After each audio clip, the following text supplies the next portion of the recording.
நாகப்பட்டினம் சுற்றி இந்த 5 இடங்களை நீங்கள் கண்டிப்பா பார்க்கணும்.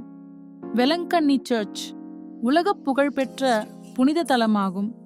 வலிவான விசுவாசிகள் மற்றும் மெழுகுவர்த்தி தீப்பெண்கள் காணப்படும். நாகோர் தர்கா மத நல்லிணக்கத்தின் சின்னம். பல மதத்தினர் பிரார்த்தனை செய்வதை பார்க்கலாம். பூம்புகார் பீச் அழகான கடற்கரை, சூரிய உதயத்தை காணும் அனுபவம் மறக்க முடியாது. சிக்கல் சிங்கரவேலா டெம்பிள், சிங்காரவேலவரின் பிரசித்தி பெற்ற தரிசனம் மற்றும் அழகான கோபுரம் உள்ளது. கோடியாக்கராய் வைல்ட் லைஃப் சாங்சுவரி இயற்கை பிரேமியோக்காக சிறப்பிடம்.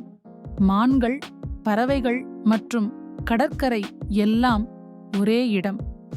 இந்த இடங்களில நீங்க எந்த இடத்துக்கு போயிருக்கீங்க? கமெண்ட் பண்ணுங்க மற்றும் ஃபாலோ பண்ண மறக்காதீங்க.